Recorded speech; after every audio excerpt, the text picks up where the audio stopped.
Okay, so welcome to today's seminar, and this week we have the pleasure to have young bullets with us to speak about subgraphs and some other stuff.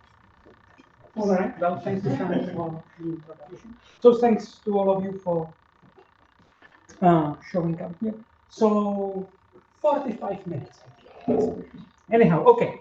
So what I'm going to talk about today is some degree type of result in that is concerned with oriented graphs or with digraphs. So there is this language dilemma. What is an oriented graph? What is a digraph? So in a digraph, two vertices that are joined by a pair of arcs with opposite direction is allowed. In an oriented graph, some people would abbreviate it as OR graph. This is not allowed. And in both of my setups, or in both, I don't want to have loops.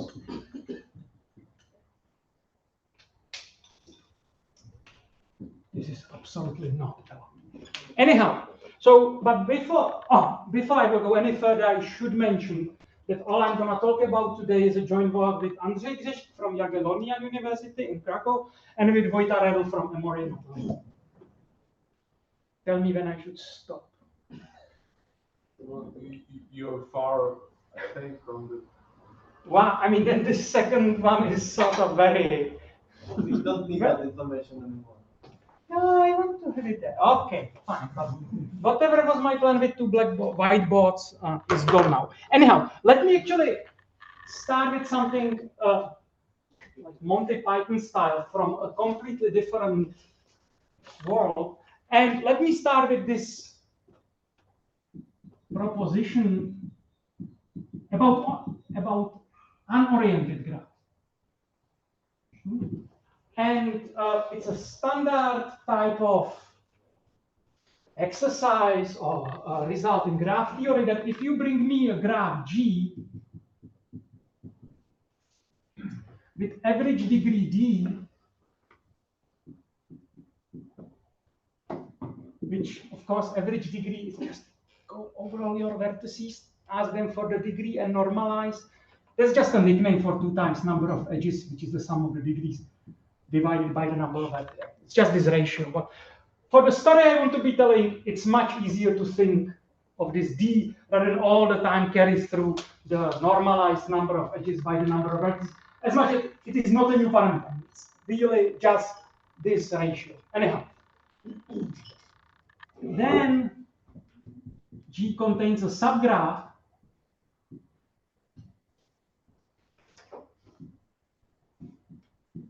with minimum degree, which I will be denoting by delta. Do you know what I should write here? Just a quick warm-up test that we will get all to the same on the same page. Half D? Yeah, you can write that half D. And even if you wish, you can have a strict inequality there. I don't want to be too much meditating about this detail. So if by any chance in my following 5 minutes I will just prove you a non-strict inequality, it's okay. It's just my ignorance. But it holds. It does hold indeed with a strict inequality. All right. So and how do you prove this? Well, a standard book proof, at least in the distance book, would be take always a vertex of minimum degree, remove it, and if this degree was below this one, then as a matter of fact, this process is non-decreasing the average in the resulting subgraph. And you turn out the vertex of minimum degree. So I will not show you a new proof. In my eyes, I will tell you the exactly same proof, but I will use a different way of presenting it. And if you think it has nothing to do so far with what I'm promising, yeah, it's like a Hollywood type of script, and the plot will have its twist. Okay, anyhow, so let me just repeat this process.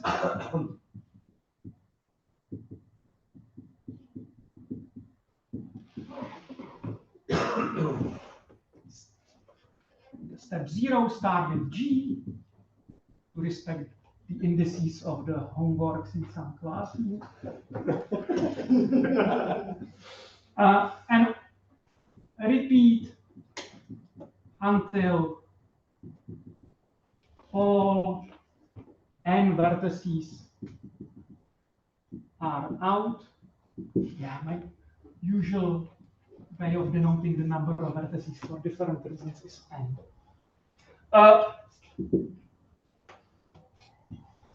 Let V be the vertex of current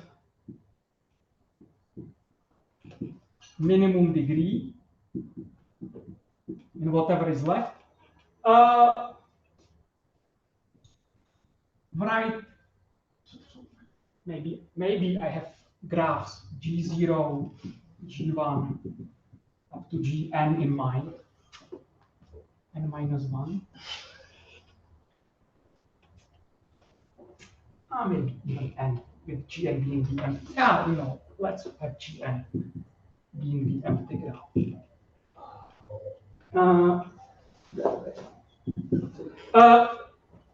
So by di, I will denote the degree inside my graph gi of this vertex, and maybe, okay, let me also give him an index di,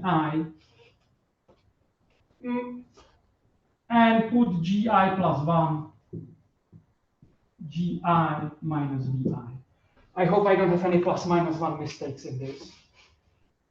If so, then shout at me what I should fix. Anyhow,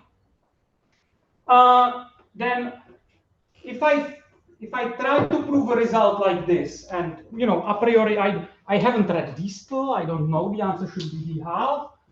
I'm just trying to do some delta.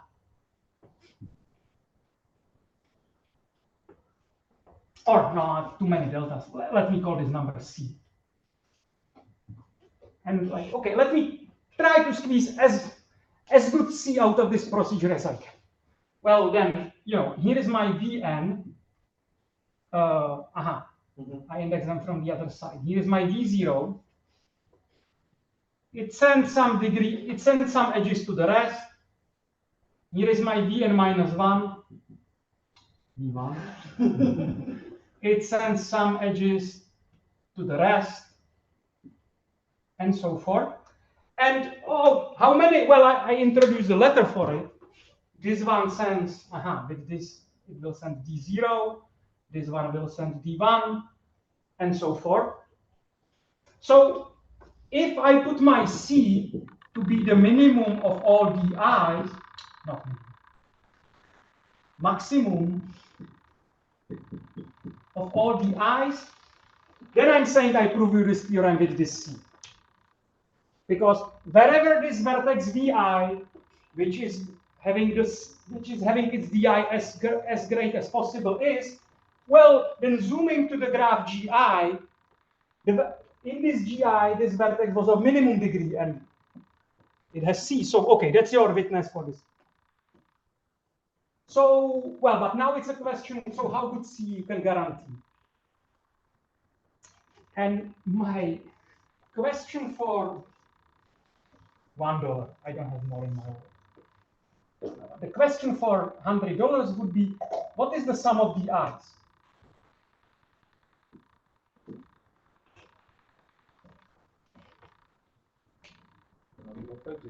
Just the number of edges. But on the other hand, all of them are at most C.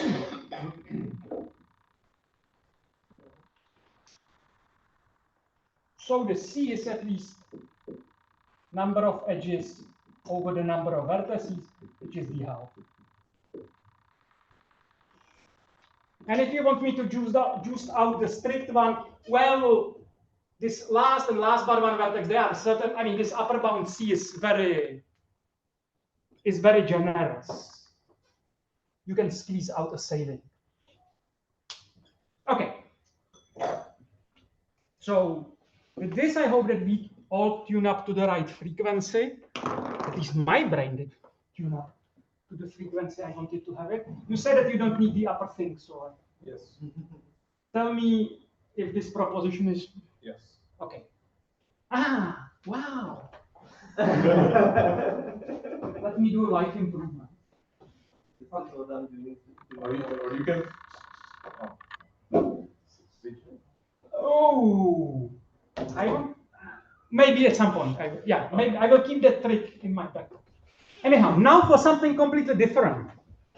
But yeah, no, okay. Let me say one more sentence. So, what is the frequency I wanted us to tune? I wanted to tune our brains to have the following mindset. You bring me a graph with average degree having some guarantee, and imagine you want to prove eventually something about this graph of average degree. Maybe your problem is very much amenable to tools that would require minimum degree instead. Like you want to, for instance, find some subgraph of some quality in it, and you have a very good tool how to find that subgraph if you are given a host graph with guarantee on minimum degree, not just average degree. Well, with this, if you are willing to waste 50% of your budget, you can trade the average degree for minimum degree. And sort of a very like this type of mindset I want to have for a question. You bring me a oriented graph and you tell me everybody in that graph has a large out degree. Can you say something about large so-called semi-degree? So now it's maybe the time to give meanings to those notions. Oh, okay, let me double check. Is everybody here aware what an out degree of an oriented graph is? Say now no, or remain silent for the eternity. Very good, that's what I expected. Is everybody here aware what semi-degree of a graph is? No. Excellent. Semi-degree is just the minimum, and I will denote it by delta plus minus, although some people denote it differently. It's just the minimum of delta plus and delta minus, the smallest of your out degree. So the type of problems or the analog of a proposition here I want to have would be you bring me an oriented graph or a digraph and you promise me it has a large out degree. Can you say something about its I mean, it need not to have a large in degree. For instance, you may take a random graph, random orientation, which has roughly 50-50, and you add one vertex that just dominates them all, that has still like 50% out degree, but in degree is 0. I mean, the minimum in degree is 0, so in particular, the minimum semi-degree is 0. So now my question is, but can you maybe zoom in somewhere in this big graph and give me a chunk where you have large, both minimum out degree and minimum in degree? So in other words, yes, and what kind of large can you guarantee? And so that's the question I want to look at. And of course, here you just say, okay, kill this guy, and you are back in your 50%. I think I wanted to say random tournament. Not just a random orientation of K. Okay. So, so,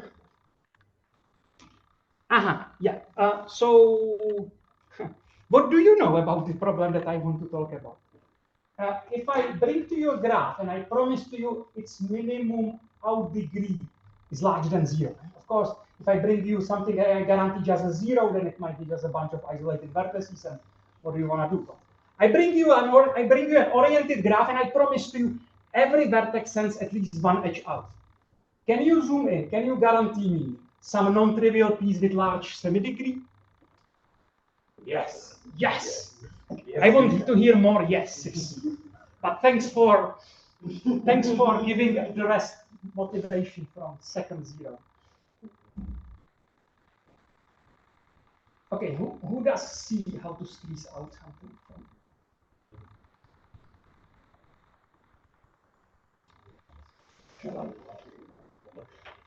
Okay, I let the youngest. So you can find a cycle, right? Correct. You can find a directed cycle. The graph is finite, start everywhere. It has at least one edge out, follow it, or one arc out. You arrive to a vertex, it has at least one arc out, go there. At some point, you either exhaust all the vertices or you loop. And after you exhaust all the vertices, you still do one more step and then you loop. So you always loop, and you return somewhere where you've been, and you extract an oriented cycle out of this, directed cycle. Okay, cool. So how much better can you do? For instance, how much better can you do if I promise you that the minimum outdegree is roughly square root of n? Just a questionnaire. What do you guys think? At least two? A logarithm. A log n?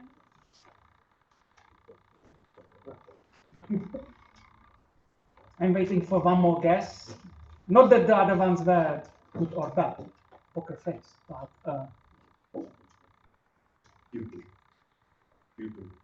cube root. Ah, wow. Nobody is pessimistic here. Well, bad news. So, okay, to be precise, I should convince you that the maximum, I should convince you there exists G, such that the maximum over all h inside G of delta plus minus h is just 1.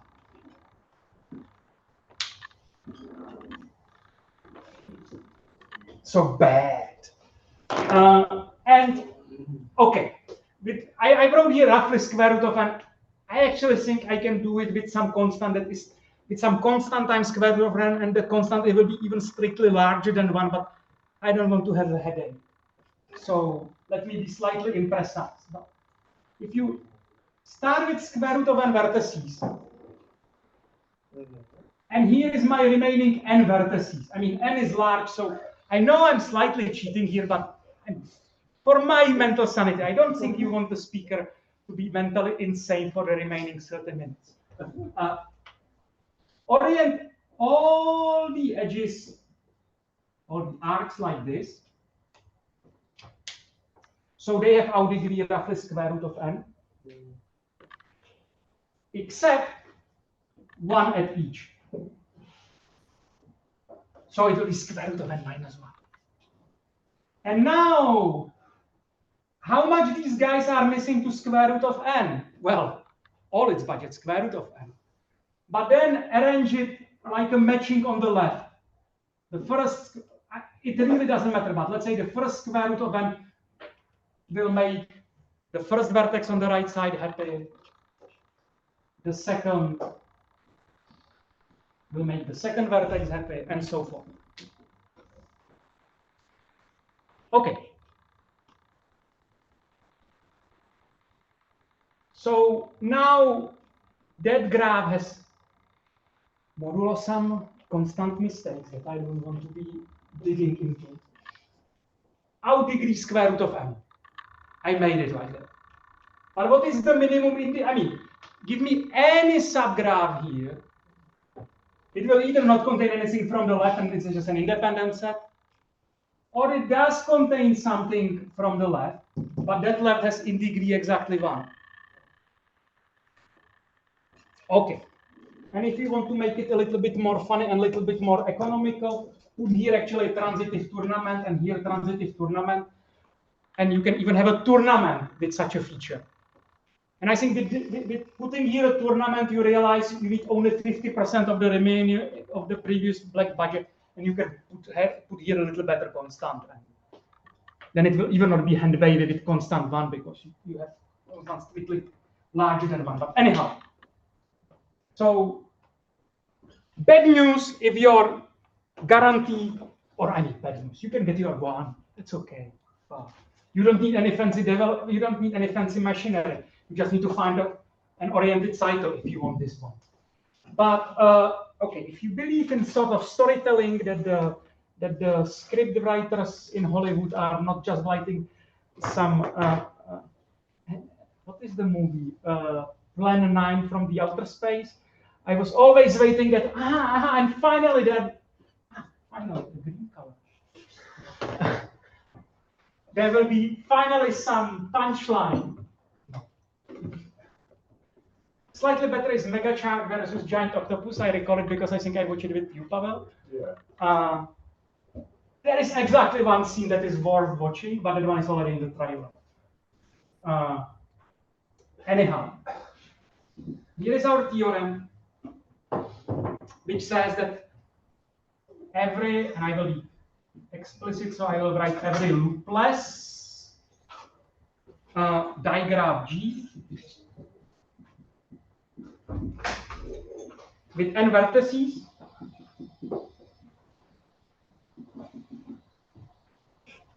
and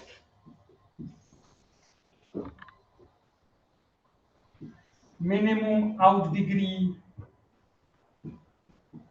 at least D has always a subgraph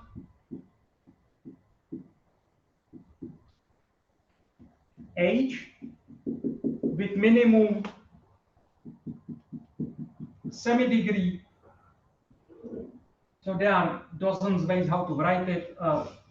D times D plus 1 over 2n.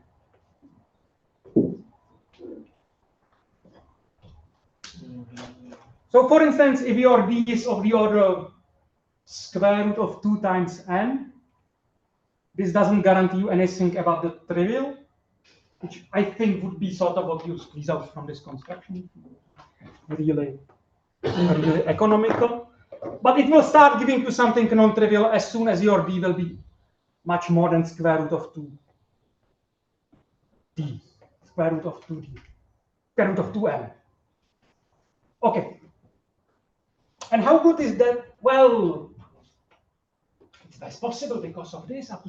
You may be wondering whether it's just not some phenomenon of the law. So no, okay. I mean, of course, this is at some point it will stop being useful.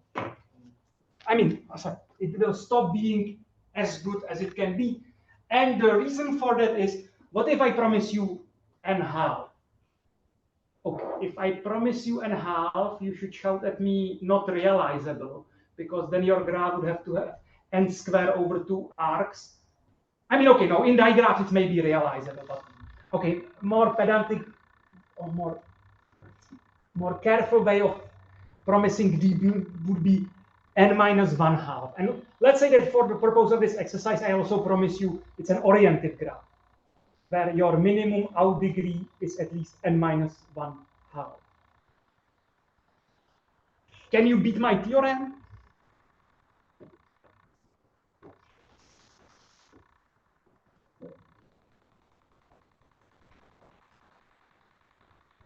I want to hear answers yes or no. Excellent. I agree with that. My word.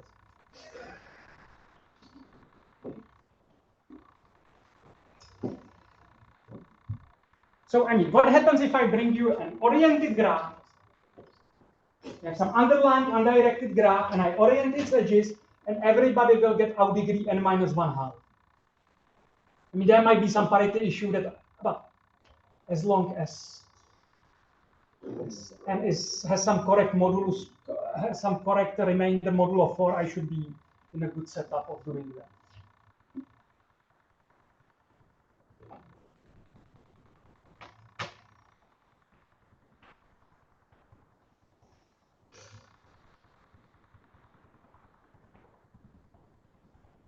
Say it. I don't know. I mean, how many edges does this underlying graph have? And choose 2. So it's an orientation of a complete graph. And now everybody needs to send n-1 half out, which means that your average minimum degree must be n-1 half, because average in degree, not average minimum degree, average in degree is the same as average out degree. And it must be n-1 half. But your maximum in degree must be n-1 half, because you just don't have room more than n-1 to both send and receive. So as a matter of fact, it's a balanced one, and you can give me n-1 half, just the graph itself. And this argument, at least for oriented graphs, is robust enough that if you go a little bit far from this constant 1/2 n, you still just, you might have a vertex of no in degree, but if you remove them, you have only constantly many of them, and you can make a standard greedy argument much more robust to encapture that, and then you squeeze something much better than d squared. I mean, this will guarantee you only half times half divided, 1/8, when I plug in d equals 1/2. So in this very dense regime, when d is very large, our theorem is indeed beatable by even a simple greedy type of argument, sort of resembling that one. However, one can generalize in a more or less straightforward manner this construction, and here I will write the proposition we have. Our proposition is that if you give me two integers, and the third one will be defined by the 2. So 2 parameters k and l, and you define d to be 2kl minus 1, and you define n to be k plus 1 times d plus l. So bring me any k, bring me any l, set up d and n in this manner, then one can squeeze out a construction of even a tournament. There exists a tournament, not tournament, with n vertices. Delta plus will be this d, but the maximum over all subgraphs of delta plus minus in that subgraph will be at most 1 plus k plus 1 over k squared, whatever, something that tends to 0, if linearly to 0, times whatever I'm writing in the theorem, d times d plus 1 divided by 2n.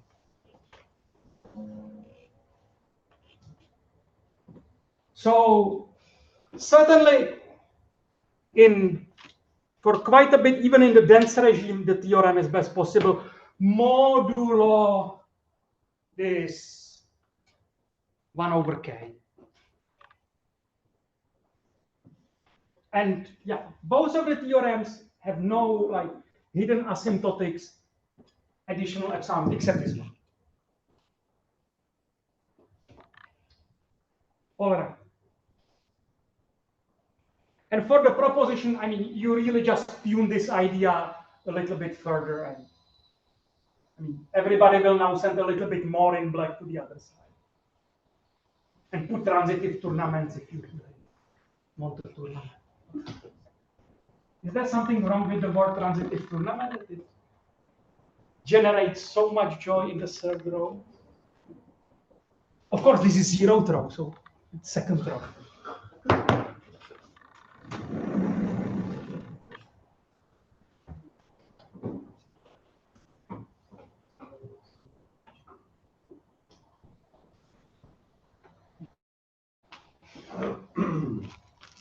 Any questions?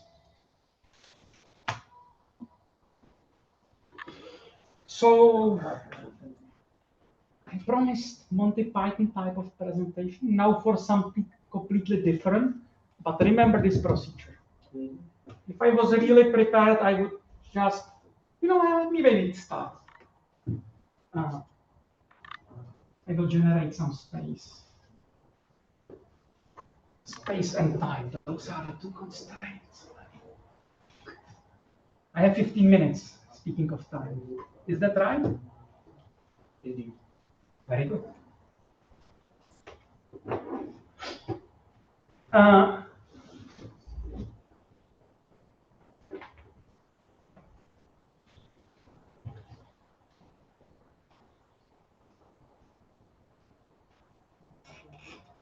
So,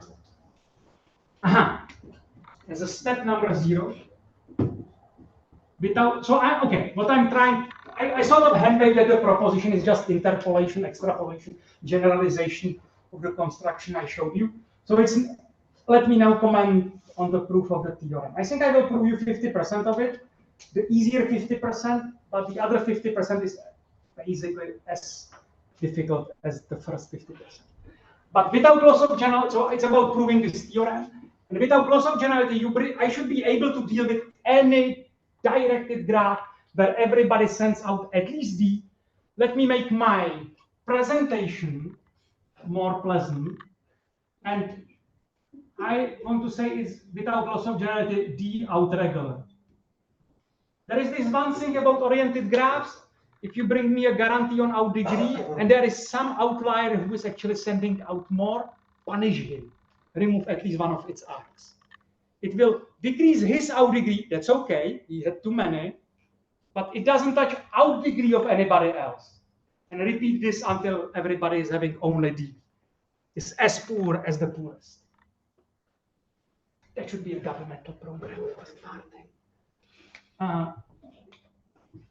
Okay, I'm not proving this proposition.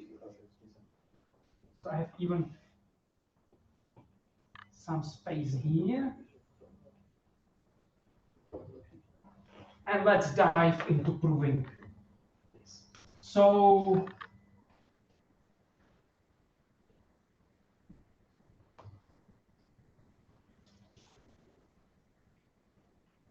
seems to me somebody is trying to call me to bed. Subscribe for the channel, no? All right. So we will do the very same process, but of course, we will now take the vertex that bring us the highest restriction. So we will go to our subgraph GI, the one that we currently have. We will look whether its minimum semidegree is caused by outdegree or indegree. If it's caused by indegree,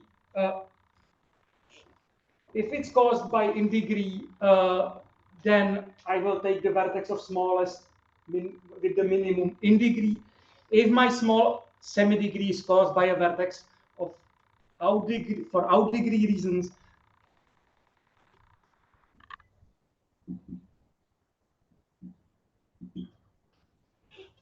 I will take them on. And if you ask me what's my tiebreaker, I think I don't care, but for setting up my mind, I think indegree is my tiebreaker. Like if my minimum semidegree is given by taking a minimum of number C and number C.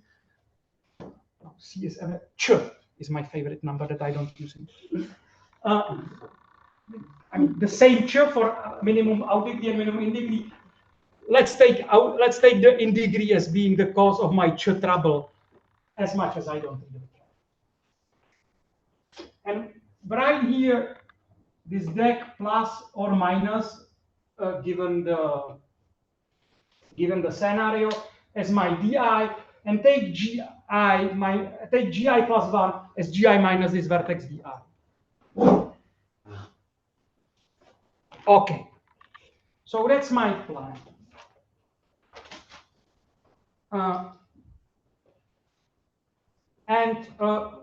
Of course, my C will be the maximum of those di's, and all I need to do is to convince you that I can do C at least. So aim, show that C is at least D plus 1 choose 2 divided by 2, which is a different way how to write it. I don't need a statement of my theorem anymore. Okay. Without the two. Without the two in the denominator. Very good. I was just doing it to check if you pay attention. Haha. Okay. So the proof has actually two cases. Can you deal with in-degree and out-degree? There are two options. Sure, two cases. Either you remove a significant number of vertices in this procedure because of having small out-degree in the current GI or not. And so case one is at least delete D. At least D vertices removed due to small out-degree. And the other case is strictly less than D vertices. So let me call these vertices D plus, those vertices that I removed. But in this greedy procedure, they were eaten up for having small out-degree. And so this D plus will be defined the same way also in case 2, which I will not be addressing. Homework. But let me write X, and one should be now careful because I re-indexed the thing compared to how I think about this. I started with G and being G, not G0. So it's going to be the first D vertices in D plus. Regardless from the 0 or from n up and down, the first guys that were eaten up for having too small out-degree. And let me do some counting. I guess at some point one needs to get their hands dirty, not just because of erasing. Again, a sanity check that we are all on the same page. Can you guys tell me what is the sum of out-degrees in the whole original graph G of a vertex X running through all the vertices in X? Say it again? D times n? Yeah, except that X has cardinality only D. Oh. So it's D squared. Correct. Our graph is D out regular, there are D vertices. So let me tease you. My goal would be to convince you about an upper bound on this number, which will look like this. D times C the one that I want to show, plus D choose 2, plus n minus D times C. And if I would be able to convince you about this one, just doing the arithmetics will tell you what is your lower bound on C. I mean, will tell you exactly this lower bound. So there is a reason why of course, I could have been writing just n times C here, but I have a pedagogical reason to not do so. Okay, but if my goal will be fulfilled, it will be, I mean, this n times C would be deviating from D square by D choose 2, but D choose 2 plus D plus 1 choose 2 it's a beautiful combinatorial identity that D choose 2 plus D plus 1 choose 2 is actually D squared. I mean, you count all the entries of your matrix, upper triangle, lower triangle, and in one of them you count also the diagonal. Okay. So And the punchline here is that, okay, we all remember this procedure. I hope I can erase it.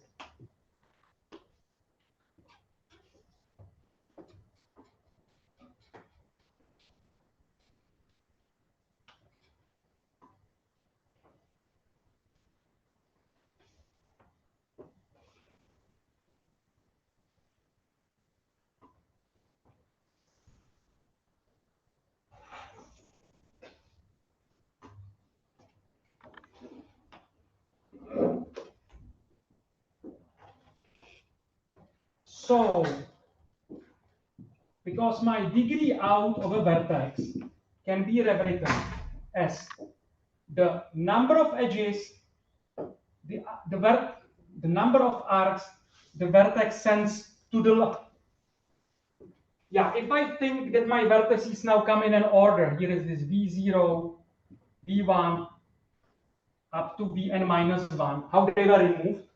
So I will express this out degree of a vertex to how much of its out neighbors lies to the left of it, and to the right, but to the right I think I will have even two distinctions.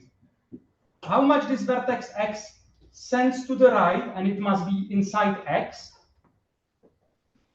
plus how much this vertex x sends to the right, and it must be b minus x. I mean, it's just exhaustively case distincting, categorizing the out degree of my vertex into 3 categories. Sure, why not? Well, look.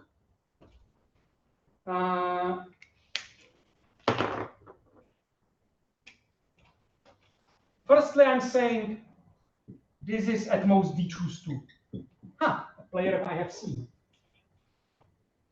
It's just counting every arc inside X at most once, at the time when it's sending the arc out. Yes, we are still doing the sum overall. Oh, right. Yeah. Oh. Very good. Yeah, no. I have this case distinction for every vertex, but now I'm meditating about the sum. Indeed. Very good. Thanks. So, what can you tell me about this one? Well, it's at most C for every guy, because C is the best what a guy is sending to the. We were removing X, we were removing it for its out degree. So we wrote down di as the number of R going out, and this di is bounded by C. So this is certainly at most C times size of X. And size of X is D, so C times D. Seems like I'm walking in the right direction. So all it remains is to convince you about that the overall sum X from the X number of arcs this X is sending to the right. But say it again. But not to, sending it somewhere which is not X is at most n minus d times C. But here comes my punchline. I'm writing it outside of X, but X were the first ones that were removed from all it. So everybody here was removed due to small in degree.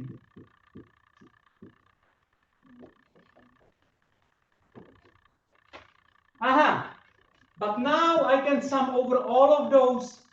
So in particular, it means that I can sum.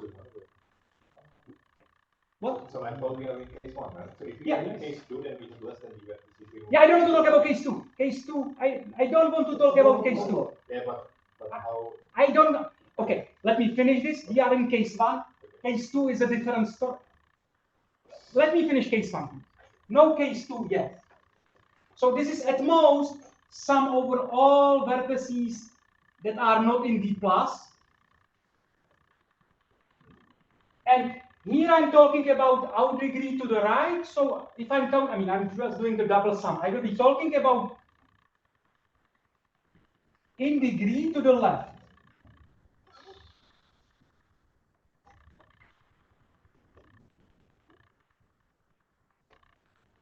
Yes, but all of these guys that are not in D plus were massaged because of their low in degree in this process. So this is at most C times n minus D.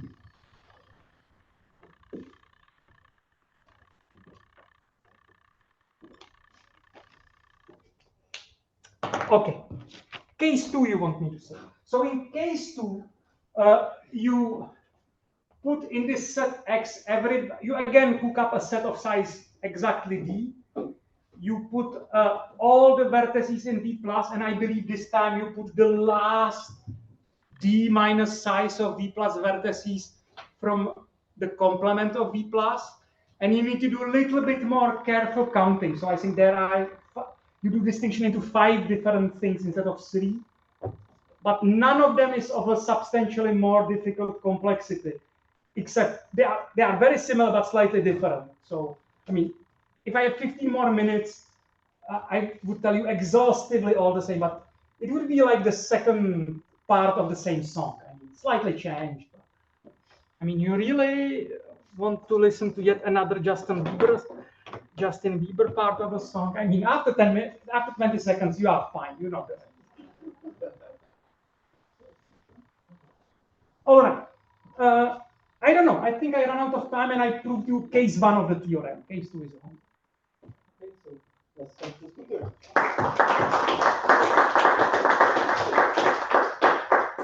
Are there any questions?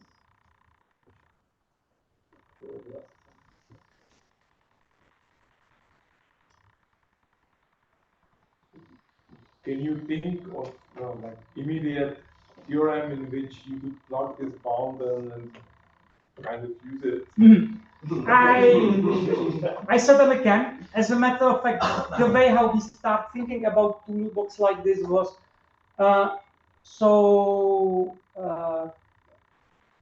okay. It has a little bit of intro. Imagine you want to do like Turan type things, but for oriented graphs. If you just play the game with number of arcs, then anything non-trivial, anything that is not acyclic, will not have a chance to be hit just with guarantee on number of edges, simply because I can bring you a transitive tournament and you have no luck. So I'm not saying it's the unique correct way to do Turan type things in oriented graph, but a non-trivial way, a meaningful way would be, instead of guaranteeing number of edges, I guarantee you a degree. And now you can ask yourself, guarantee you outdegree or semi-degree? And for many questions, most notably related to cycles and bringing to Kachet-Tahekvist conjecture, you are guaranteed outdegree. But as a matter of fact, all the constructions are regular in terms of, I mean, their semi-degree is the same as minimum semi-degree is the same as minimum outdegree. The extremal constructions, as much as the problem is originally for outdegree. So, for instance, So, for instance, it was open how much outdegree or how much semi-degree you need to be guaranteed to hit an oriented C6.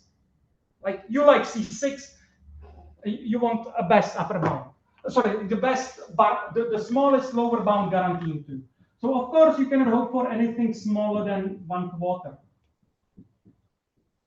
just because this is C6 free, and everybody sends in.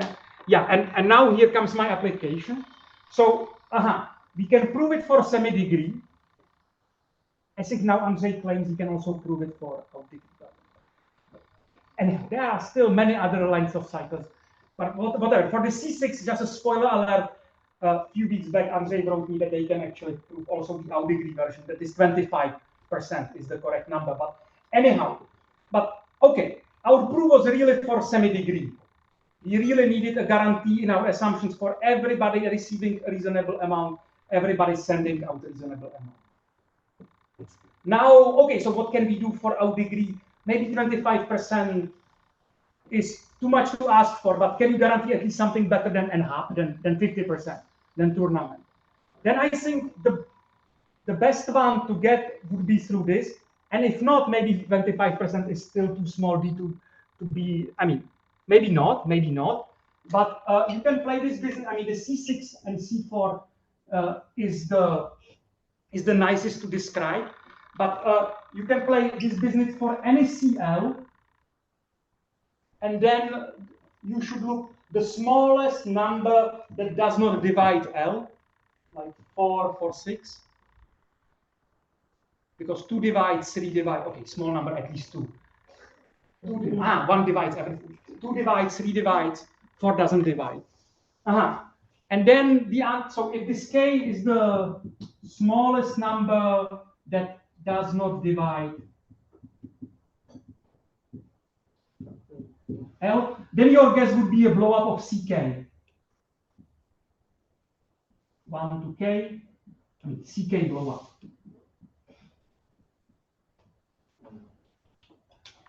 And for semi-degree, we can prove it. And for minimum out degree, not really. And if you play with this L and K the game so that the K will be sufficiently large, then your out degree in this construction is only 1 over K. So indeed, at some point, using this and translating it to our minimum semi-degree result will not give you the conjecture. No, I mean, there is some ways, but will certainly give you the best bound. And that's actually, I mean, that's, as a matter of fact, that's the way how we got to this problem. Any other questions? Doesn't seem to be the case, so thanks to the speaker again.